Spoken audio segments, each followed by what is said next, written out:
नमस्कार, live news में आप सभी का स्वागत है। बाहू आपके साथ यशु शुक्ला। रुक करेंगे खबरों का, लेकिन उससे पहले एक नजर सुर्खियों पर।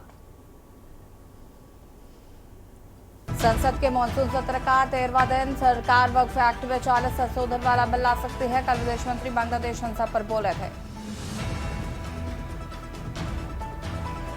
खालिदा जिया के बेटे की हो रही है वतन वापसी। शेख हसीना के इस्तीफे के बाद लंदन से लौट रहे बांग्लादेशी। मोहम्मद यूनुस अंतरिम सरकार के प्रमुख नियुक्त। राष्ट्रपति आंदोलनकारियों की बैठक में फैसला।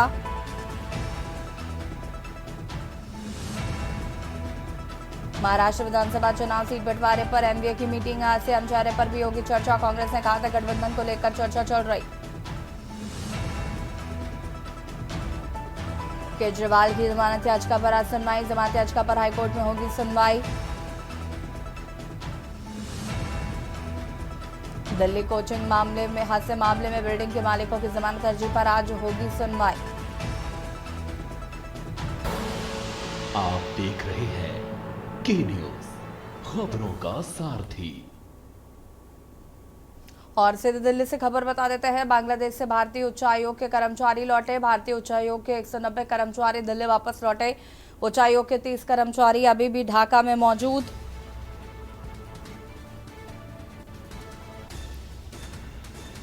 ढाका से 190 कर्मचारी विमान से दिल्ली लाए गए। एयर इंडिया के विशेष विमान से दिल्ली लाया गया।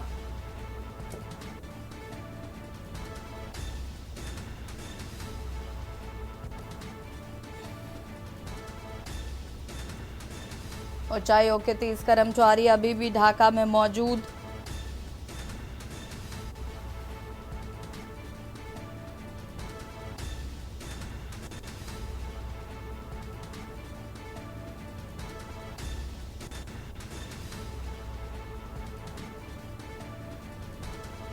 बांग्लादेश से भारतीय उच्चायोग के कर्मचारी लौटे। 190 कर्मचारी दिल्ली लौटे।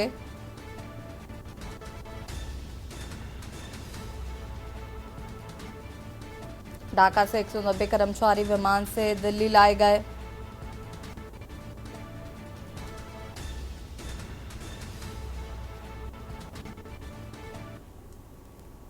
दिल्ली से खबर। मौसम विभाग ने जारी किया येलो अलर्ट। आज दिल्ली एनसीआर में हल्की बारिश की संभावना। अगले 2 दिनों के लिए जारी किया गया है येलो अलर्ट। आज और अगले 2 दिनों में हो सकती है बारिश। आपको बता दें कि अगले 2 दिनों तक राजधानी में हो सकती है बारिश।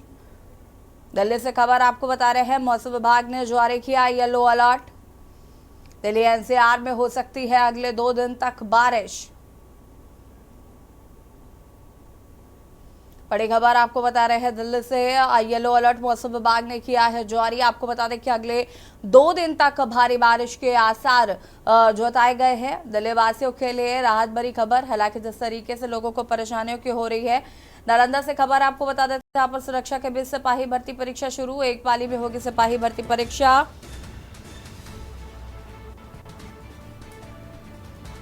पेपर लीक को लेकर परीक्षार्थियों में डर।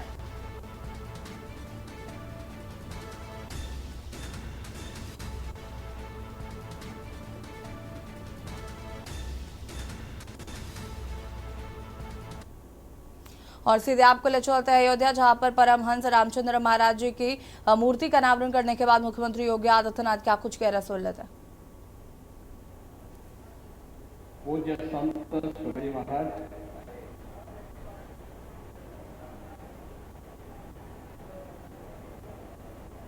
जगतगुरु रामानुजाचार्य पूज्य संत वासुदेवाचार्य जी महाराज, जगतगुरु रामानंदाचार्य पूज्य संत माघवाचार्य जी महाराज,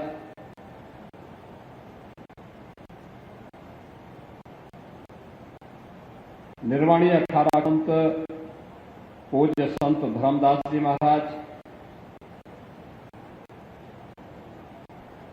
वृंदावन धाम से पधारे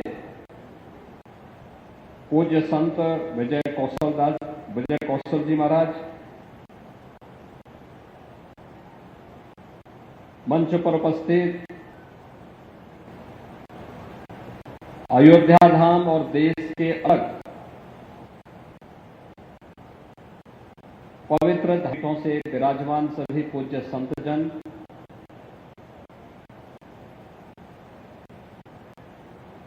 इस पूरे कार्यक्रम के आयोजक दिगंबर अखाड़ा अयोध्या के उत्तराधिकारी महंत राम लखन दास जी महाराज, उत्तर प्रदेश सरकार के वरिष्ठ मंत्री और अयोध्या के प्रभारी मंत्री श्री सूर्य प्रताप शाही जी, यहां के महापौर महंत गिरीशपति त्रिपाठी जी, हमारे माननीय विधायकगण श्री वेद प्रकाश गुप्ता जी, रामचंद्र यादव जी, अमित सिंह चौहान जी,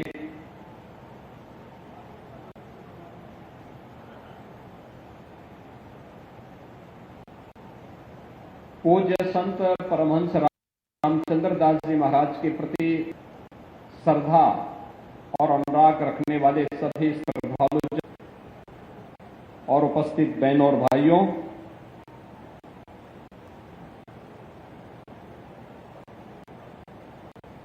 आज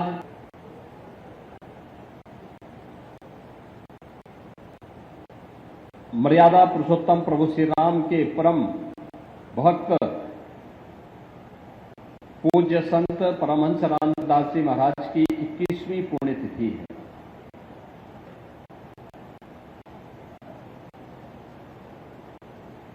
राम जन्म के लिए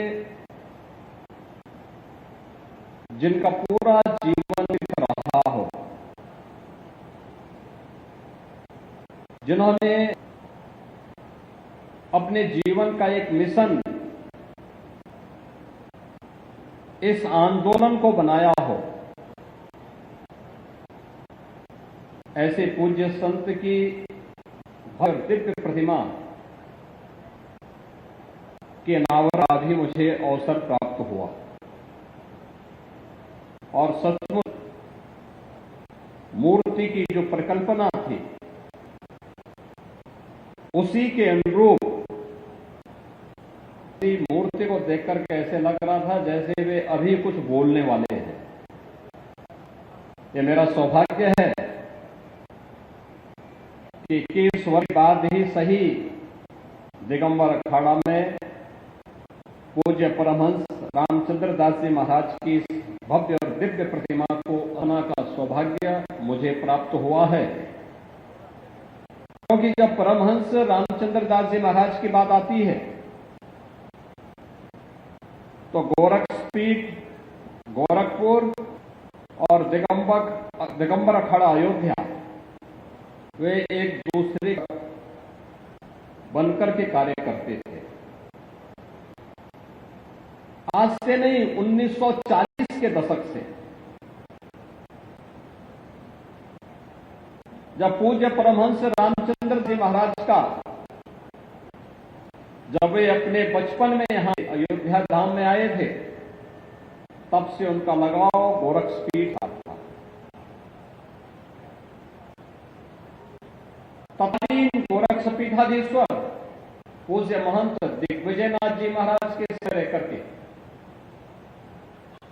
राम जन्मभूमि आंदोलन आगे बढ़ना है, इसके लिए बनने वाली रणनीति का हिस्सा करके 1949 में राम के प्रकटीकरण के साथ ही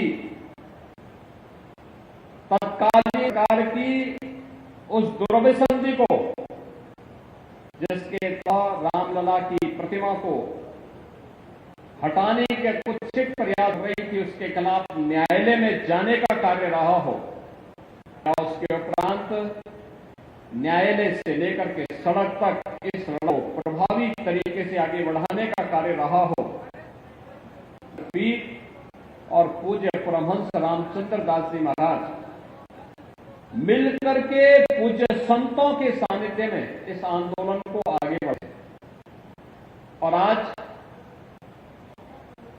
इसी का परिणाम कि पूज्य संतों की साधना फलीभूत हुई, 500 वर्षों का इंतजार समाप्त हुआ, अयोध्या रामलला विराजमान हुए और विराजमान होने जाने के देश और दुनिया में अयोध्या धाम एक बार फिर से त्रेता युग का स्मरण कराता हुआ दिखाई दे रहा है।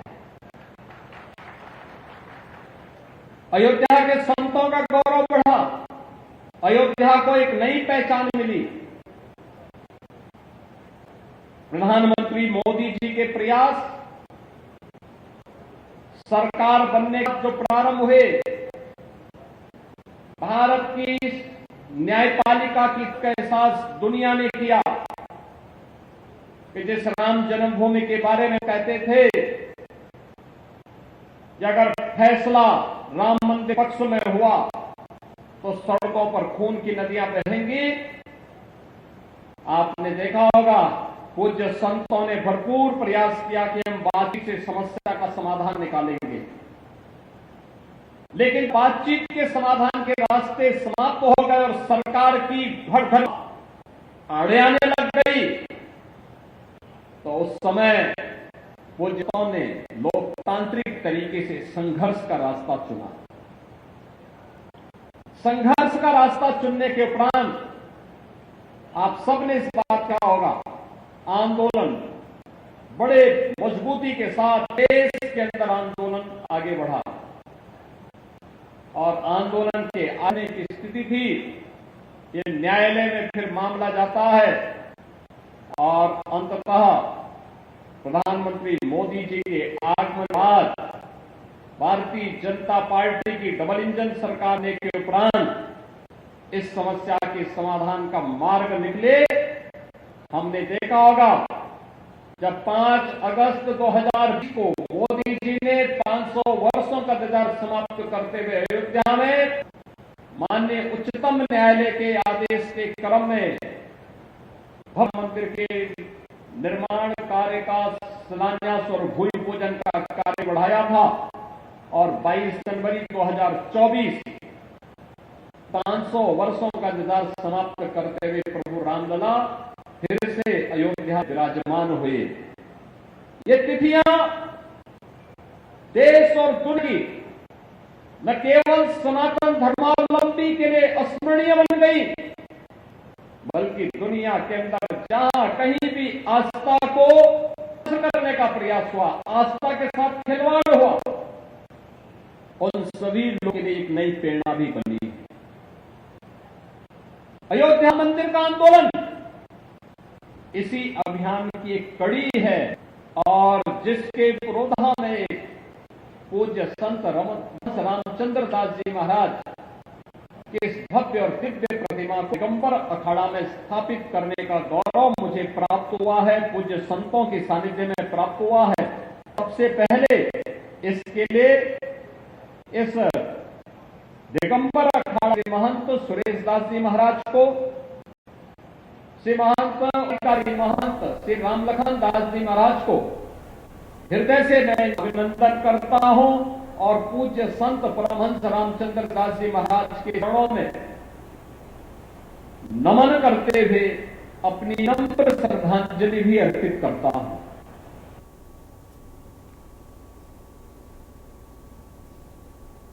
और यहाँ रुकें छोटे से ब्रेक के लिए, जो हाजिर होता है।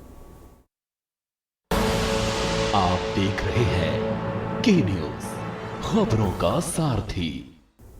ब्रेक के बाद एक बार फिर से आप सभी का स्वागत है और आपको सीधी तस्वीर अयोध्या से दिखा रहा था, जहां पर परमहंस रामचंद्र महाराज दास की आज उन्होंने मूर्ति का अनावरण किया है। मुख्यमंत्री योगी आदित्यनाथ ने श्रद्धांजलि अर्पित की है।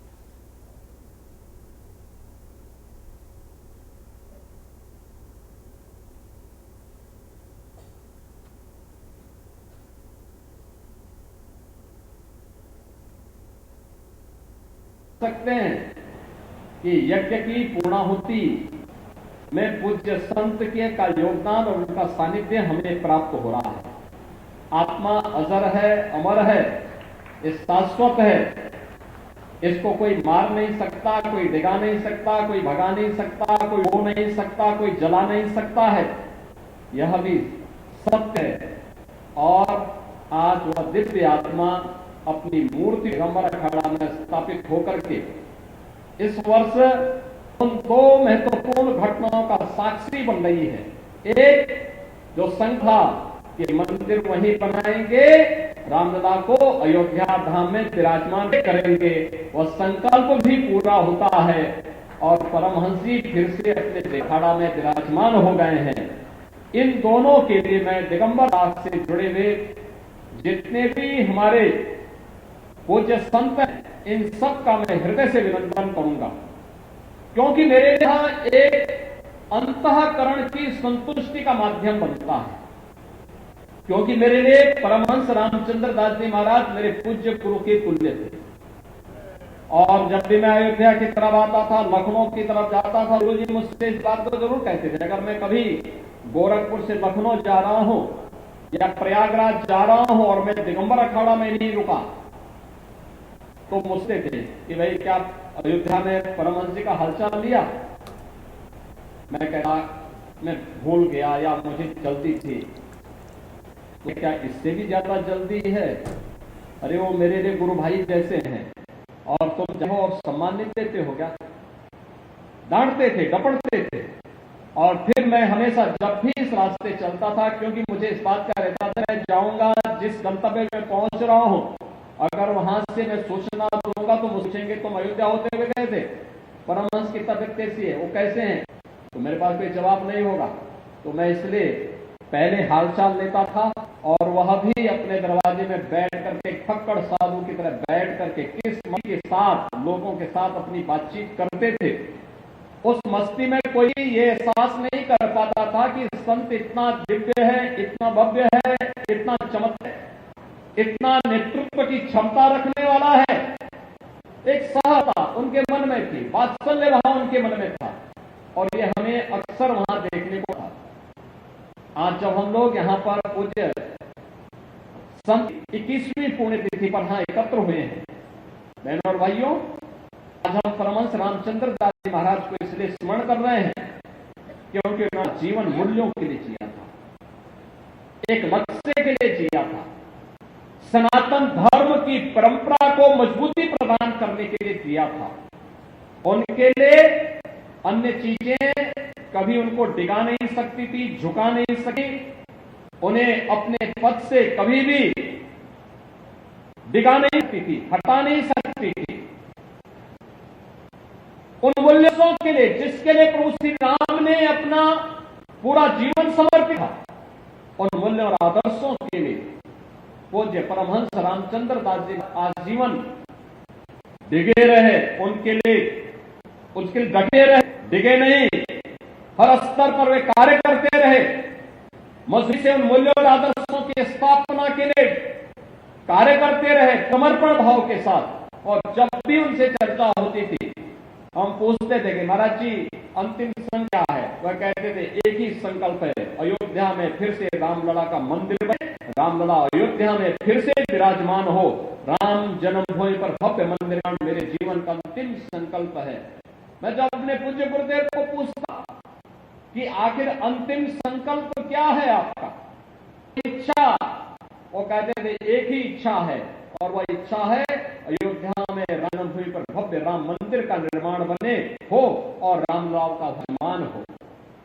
मैं जब भी अन्य पूज्य संतों से, पूज्य वामदेव जी से बातचीत करता था, मैं पूछता था महाराज जी कोई इच्छा, एक ही बात कहते हैं। जब भी किसी अन्य से वरिष्ठ पूज्य संत से चर्चा होती, लक्ष्मण के बाद भी पूज्य महाराज जी से चर्चा होती थी, भी यही बात कहते थे। पूज्य संतों का संकल्प जब एक दिशा में, एक साथ, एक स्वर में आगे बढ़ा, अयोध्या में रामलला का मंदिर का निर्माण का मार्ग प्रशस्त हुआ।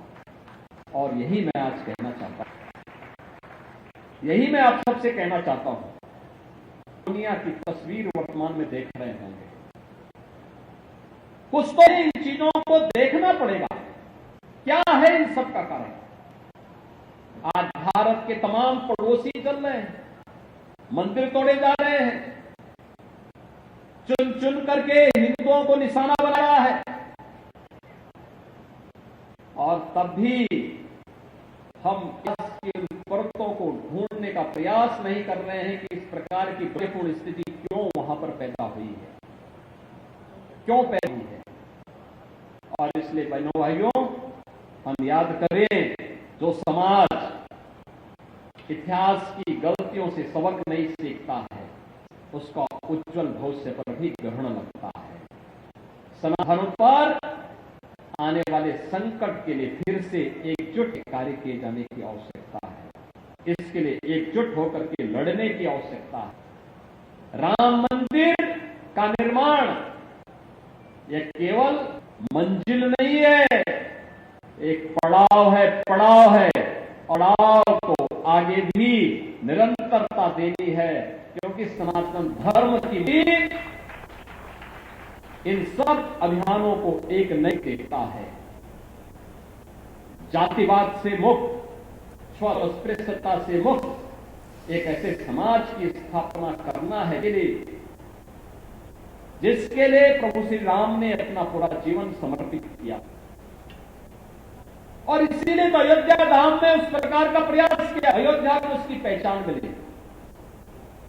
इस पहचान ने अयोध्या के का गौरव भी बढ़ाया है, हर अयोध्यावासी को देश के अंदर गौरवान्वित किया है। कोई भी अयोध्यावासी देश के अंदर जाता है, हर व्यक्ति उसे सम्मान के लिए देखता है। हमें इस सम्मान को बरकरार रखने के लिए अपने स्तर पर प्रयास करना होगा। सम्मान मिलता नहीं, मिले हुए सम्मान को संग्रहना, उसको सुरक्षित रखना। अगर इस दिशा में हमारा प्रयास हुआ तो एक लंबे समय तक आप सब इसके पात्र बने रहेंगे, और ये हमारा प्रयास होना चाहिए। और यही कार्य यह डबल इंजन सरकार कर रही है। आपने देखा होगा कि यहां राम जन्मभूमि परिसर में मंदिर का निर्माण हो रहा है। श्री राम जन्मभूमि तीर्थ क्षेत्र ट्रस्ट कार्यक्रम को जन सहयोग से जन भावनाओं के अनुरूप मूर्त रूप दे रहा है।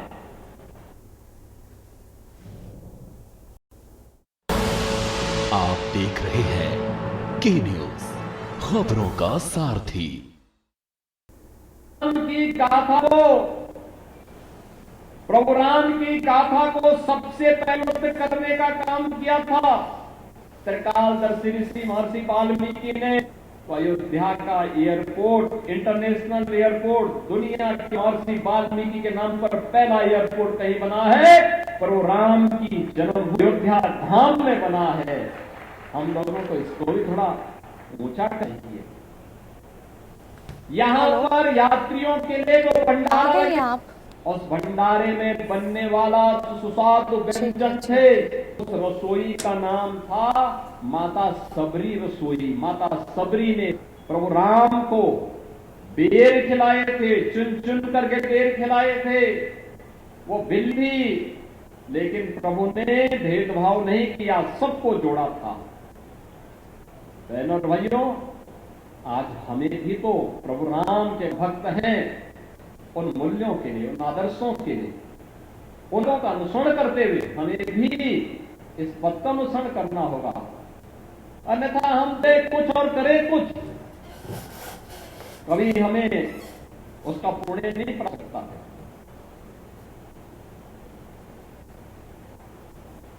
हमें उसके अनुरूप बनना पड़ेगा।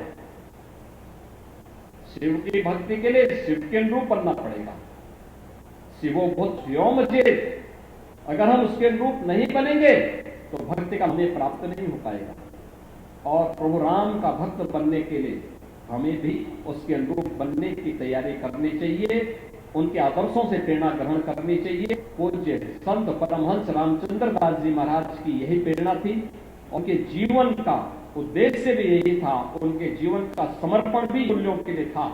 और आज हम उस पूज्य संत की 21वीं तिथि कार्यक्रम में यहां पर उपस्थित हुए हैं। पूज्य संतों का सानिध्य प्राप्त हुआ। मैं इसके लिए सभी का हृदय से एक बार फिर से अभिनंदन करता हूं। पूज्य महाराज जी के इसी चरणों में विनम्र श्रद्धांजलि करते हुए उनकी कृपा निरंतर बनी रहे, सनातन धर्म पुष्ट हो और भी दिगंत तक इसकी ध्वजा पताका ऐसी फहराई जाती रहे, इस विश्वास के साथ आप सबके प्रति भी पूज्य महाराज जी का सानिध्य और उनका आशीर्वाद रहे, इस कामना के साथ आप सबके प्रति भी मैं अपनी शुभकामनाएं देते हुए अपनी वाणी को यहीं देता हूं। धन्यवाद। जय हिंद। पूज्य श्री महाराज जी का बारंबार वंदन। जो भी भक्तजन विराजमान हैं, मंच के बाईं तरफ उन सबके भोजन की व्यवस्था है और सभी संतों के लिए ठीक हाल में जो मल्टीपर्पज हाल है उसमें संतों के लिए प्रसाद। परमहंस रामचंद्र दास जी महाराज की मूर्ति का अनावरण यहाँ पर मुख्यमंत्री योगी आदित्यनाथ ने किया और आपको बता दें कि माला पुष्प अर्पित भी किए। साथ ही साथ उन्होंने परमहंस जी के प्रति जो उनकी श्रद्धा भाव है उसका भी जिक्र करते आए।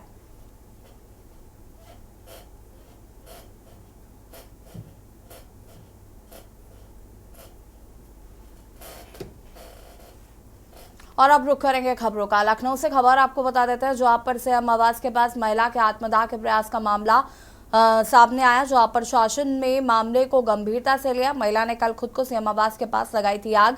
उन्नाव की रहने वाली महिला ने प्रताड़ना से तंग आकर ये कदम उठाया था। उन्नाव से लखनऊ पहुंचे पुलिस अफसरों की चल रही है बैठक।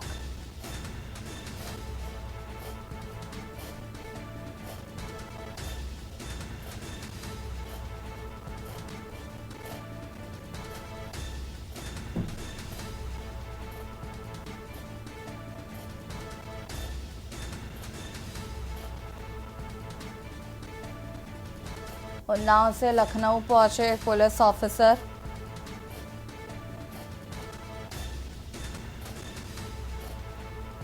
बता दें आपको कि कल महिला ने ससुराल वालों से तंग आकर सीएम आवास के पास खुद को आग लगाई थी। शासन ने मामले को अब गंभीरता से लिया है।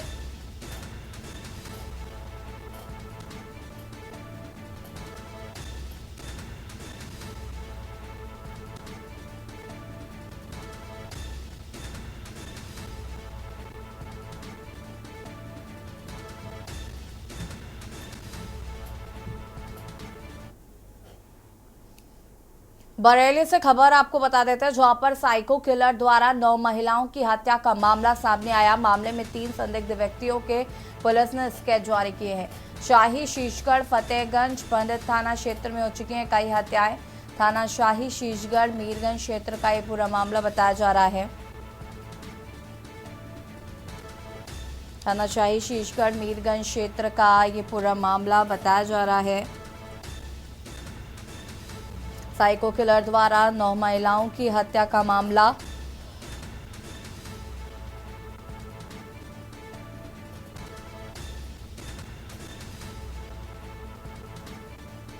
शाही शीशगढ़ फतेहगढ़ में थाना शाही शीशगढ़ मीरगंज क्षेत्र का ये पूरा मामला बताया जा रहा है।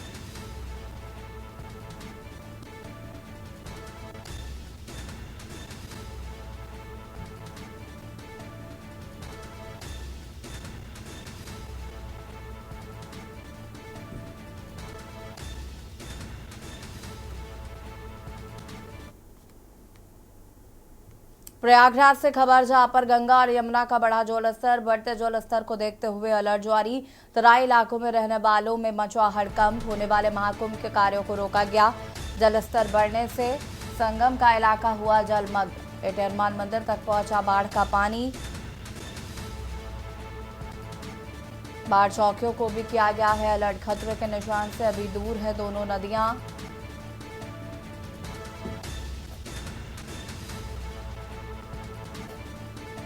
होने वाले महाकुंभ के कार्यों को रोका गया।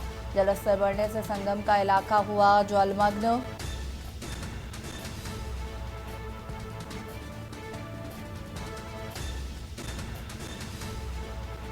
बाढ़ चौकियों को भी किया गया है अलर्ट।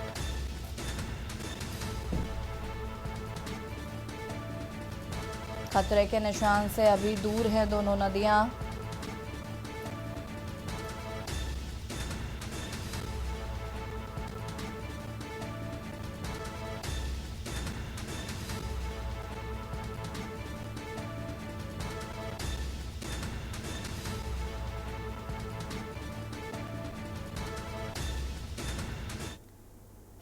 हमीरपुर से खबर, जहां पर ट्रांसफार्मर बदलने गया लाइनमैन करंट से झुलसा। करंट लगने से आसपास के कुएं में गिरा घायल लाइनमैन के लाइव रेस्क्यू की तस्वीर आई सामने। ट्रांसफर बदलते समय शॉर्ट चालू हो गई थी लाइन और विद्युत उपकेंद्र परिचालक की लापरवाही से हुआ हादसा। जरिया थाना क्षेत्र के सरीला कस्बे का ये पूरा मामला बताया जा रहा है।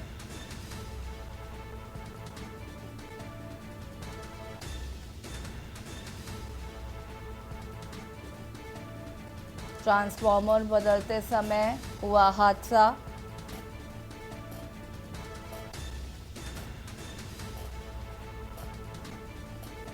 जरिया थाना क्षेत्र के सरीला कस्बे का यह पूरा मामला बताया जा रहा है।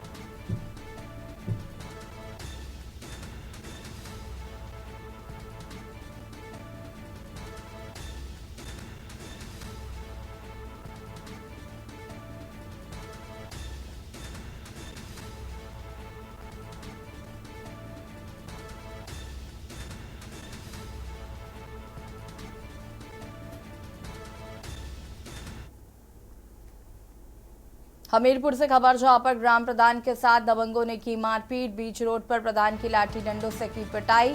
ग्राम प्रधान के साथ मारपीट का वीडियो वायरल। मझगवा थाना क्षेत्र के गढ़हर गांव का यह पूरा मामला बताया जा रहा है।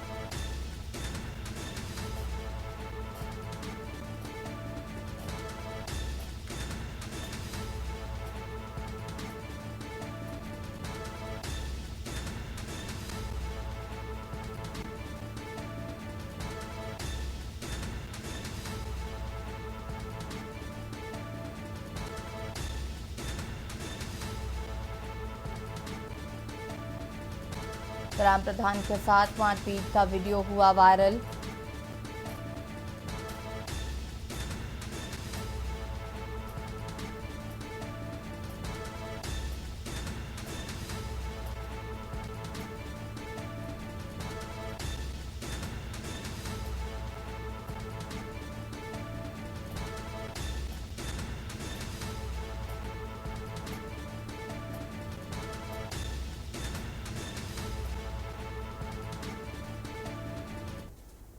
प्रयागराज से खबर, जहां पर बारिश के कारण कई स्कूलों में हुई छुट्टी। गंगा यमुना का लगातार बढ़ रहा जलस्तर। निचले इलाकों में प्रशासन का अलर्ट जारी। तीर्थ पुरोहित तख्त समेत सुरक्षित स्थानों पर शिफ्ट। जिला प्रशासन लगातार एक्टिव मूड पर।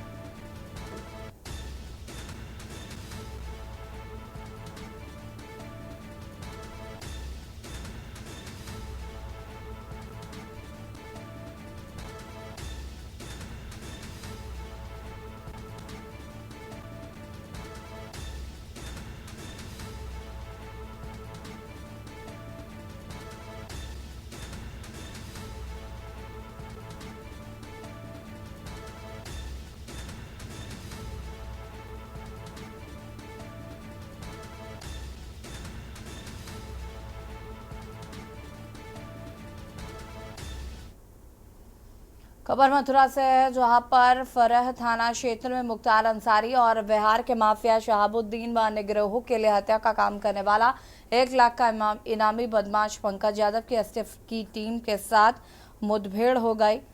मुठभेड़ में गोली लगने से इनामी बदमाश घायल हो गया।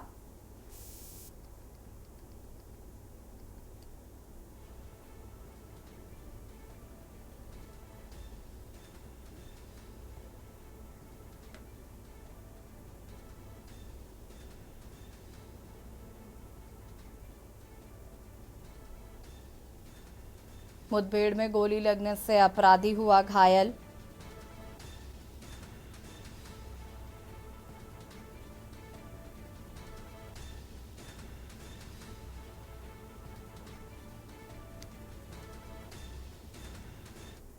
सीतापुर के लहरपुर कोतवाली इलाके में खेत से वापस घर लौट रही किशोरियां हादसे का शिकार हो गईं। ग्राम चकपुरवा निवासी राजकुमार की पुत्री निशा, राकेश की पुत्री रीता, प्रमोद की पुत्री मधु और आशाराम की पुत्री आरती खेत पधार लगाने गए थे और वापस लौटते समय किवानी नदी में हाथ पैर धुलने लगी थी। तभी इस दौरान किशोरी गहरी नदी में चली गई और उसे बचाने के लिए अन्य किशोरियां भी गहरे पानी में चली गईं।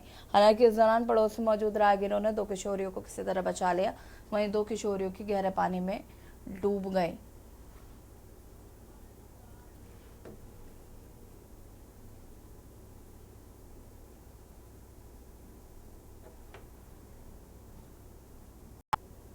और इसी बीच आपको दिल्ली से खबर बता देते हैं। दिल्ली से खबर, राजेंद्र नगर कोचिंग केस को सीबीआई ने टेक ओवर किया।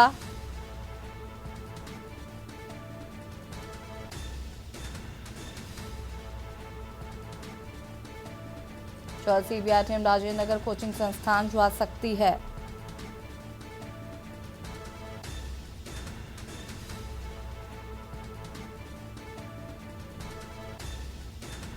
राजेंद्र नगर कोचिंग केस को सीबीआई ने किया टेक ओवर।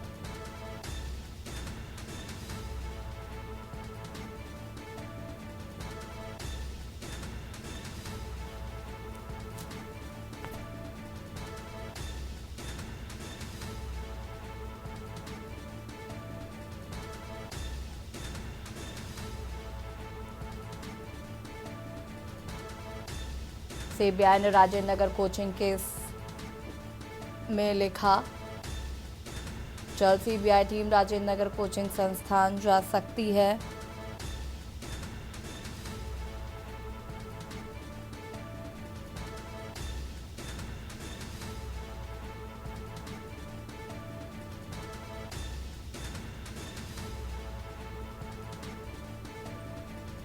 सीबीआई ने Rajendra Nagar coaching case take over किया।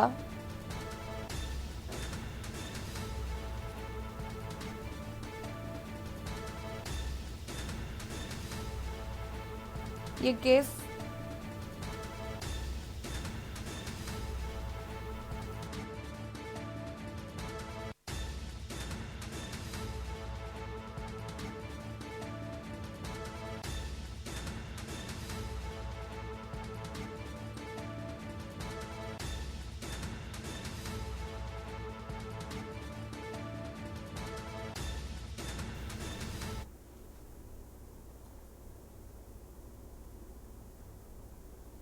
और दिल्ली से एक और खबर आपको बता देते हैं। दिल्ली से खबर, सीएम केजरीवाल ने जेल से एलजीबी के सक्सेना को लिखी है चिट्ठी। 15 अगस्त पर दिल्ली में झंडा फहराने को लेकर लिखी चिट्ठी। 15 अगस्त को मेरी जगह मंत्री आतिशी फहराएंगी झंडा। 15 अगस्त पर दिल्ली में झंडा लहराने को लेकर यह चिट्ठी लिखी है। एलजीबी के सक्सेना को चिट्ठी लिखी अरविंद केजरीवाल ने और उन्होंने कहा कि मेरी जगह मंत्री आतिशी फहराएंगी झंडा।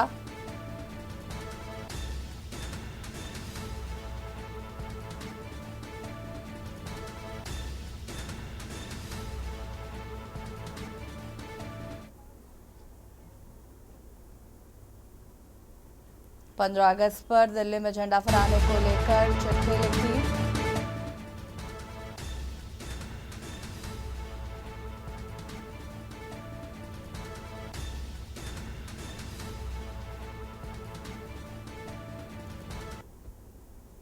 और यहाँ रुकेंगे छोटे से ब्रेक के लिए, जो हाजिर होते हैं।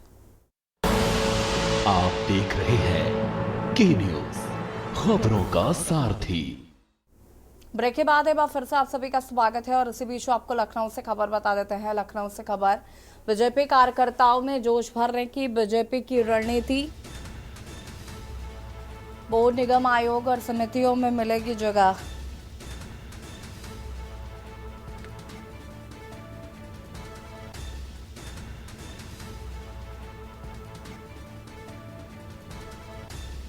निकायों में मनोनीत होंगे 2200 से ज्यादा लोग। बीजेपी का लक्ष्य हर मंडल से कार्यकर्ता का समायोजन। निकायों में मनोनीत होंगे 2200 से ज्यादा पार्षद।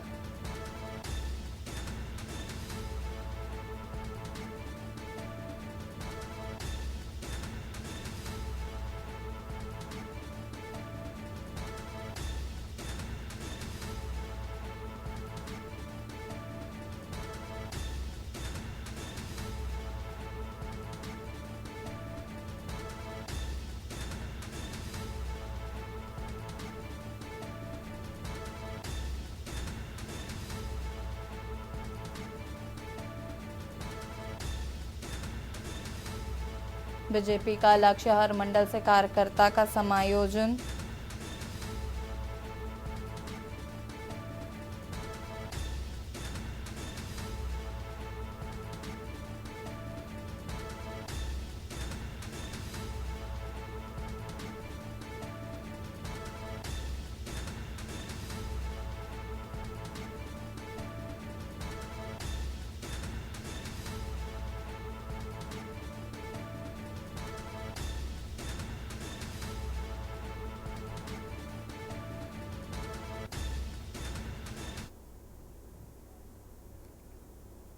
और इसी बीच आपको पैरिस ओलंपिक से जुड़ी बड़ी खबर बता देते हैं। विनेश फोगाट का फाइनल मुकाबला आज अमेरिका की साराइन हिलब्रांड से आज फाइनल मुकाबला 50 किलोग्राम वर्ग की फ्री स्टाइल कुश्ती के फाइनल में विनेश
पचास किलोग्राम वर्ग की फ्री स्टाइल कुश्ती के फाइनल मुकाबला पहली बार भारत की महिला पहलवान ने फाइनल्स में बनाई है जगह।